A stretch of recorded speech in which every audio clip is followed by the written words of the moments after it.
So welcome to this tutorial for MDVToolbox 3D, which is a part of the metric depth video toolbox.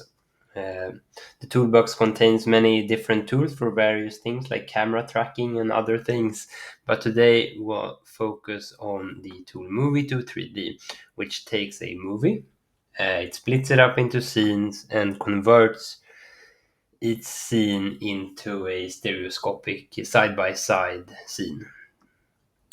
And to install it, which is the first thing you need to do, you need to follow these steps here. You install Git, you install Minconda, then you open the Minconda prompt and you run these commands. It will download the necessary requirements so that you then get a folder that looks something like this.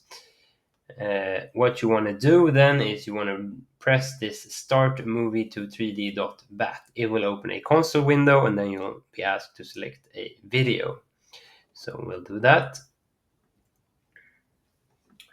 Here it says pick a video file. So we're gonna pick this movie here. And the first thing it will do, you see here, it will extract all scenes. This will take approximately 10 minutes, as we see here. And then after this, it will open the graphical user interface. But we'll skip past this. Okay, so now the scene splitting or the scene detection is done. The scene detection, that is. And now the system will ask you for how many scenes do you want to work with. You can either just pick 0 and do all scenes in the entire video, but that's often quite a lot of scenes and it will take a long time. So for this demo, we'll pick 10 scenes or so. We'll see how that works. And then the software will ask us to split up these 10 scenes into video files. So it's a yes or no, so we'll pick yes. You can do this later if you want, but well, you kind of have to do this at some point.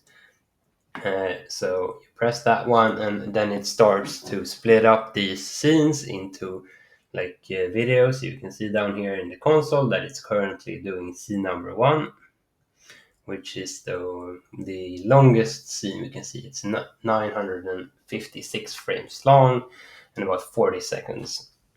So now it's done 4 scenes. Then we can watch the first scenes up here. We can play them. We can see we did the scene detection go as we wanted. The scene detection isn't always perfect. So by walking through the video and then pressing split scene before current frame, you split the current scene into 2. So yeah, and now we can see here that the scene splitting is done. We have scenes for all these files. So now you can either pick your engine or you can choose here which version of the video you want to watch. Currently we only have the raw scenes. Okay, so let's process a scene. You can either process each scene by themselves, or you can press up here, process all scenes.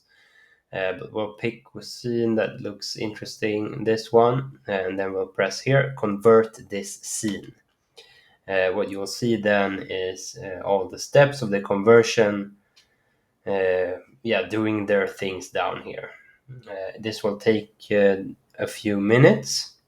So currently you're seeing it's doing the depth estimation, and it's actually almost done.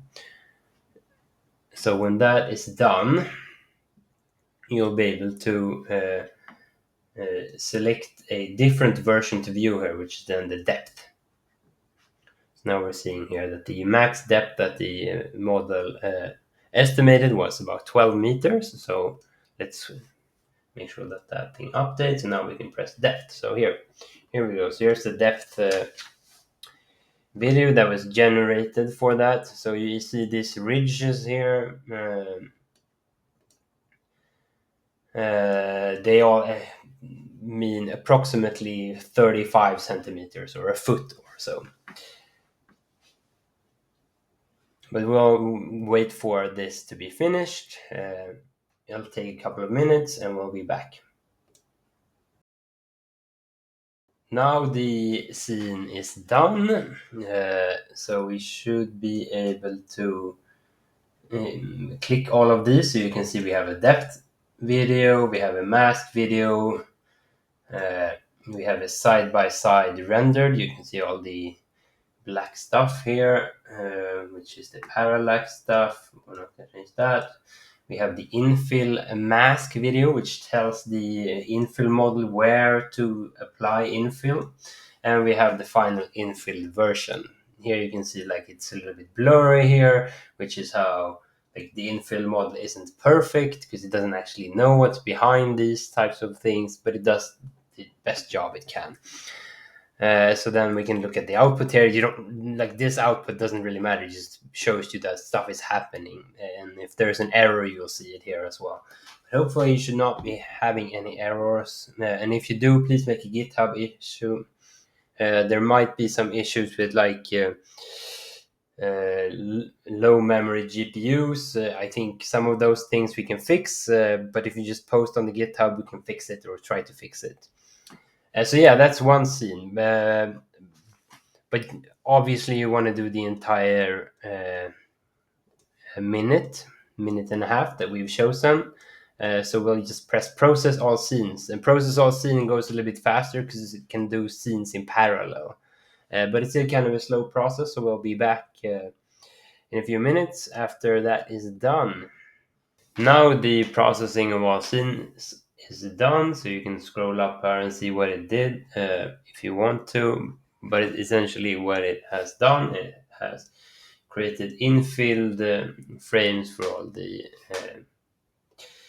open scenes, and then finally it has made a MP4 file from that. And the MP4 file will be located here in the output folder, and it will be called something like that, like the name of the file underscore sbs.mp4. So if you open this, we can scroll along, blah blah blah. Yeah. So we're getting. I mean, you can see like the infill here. Everything's the way it should. More or less. What I did notice was that if you look at this picture, in the depth tool, you'll see that the depth is all like there is essentially no depth. The model was unable to understand this short clip with just waves smashing. It's just the depth model couldn't understand that. So what we could do then is we can switch the engine to Depth Crafter. That will delete these files, and then you can convert the scene again. Now with Depth Crafter activated. So we'll press yes to delete those files.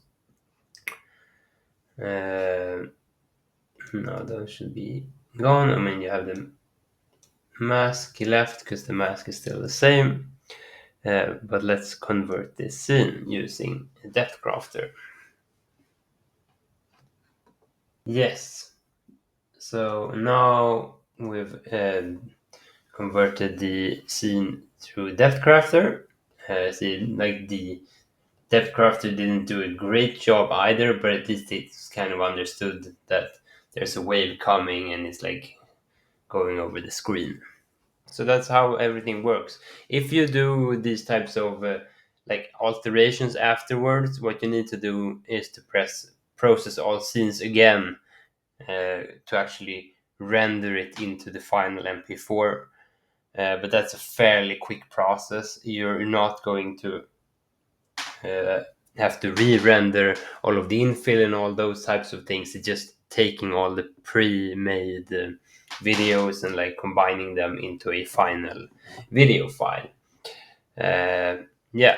So and that also I can add into that, which is that you can press process all scenes and then at some point just close down the program, and the next time you start the program and yet again press process all scenes, it will just continue where you left off. Progress is saved whenever an entire video of a scene is saved. So you may have to like re-render a few frames of the current scene, but most of the progress will be saved, because like if you have a full movie, you will have hundreds, if not thousands, of scenes. But yeah, that's basically how it works. Thank you.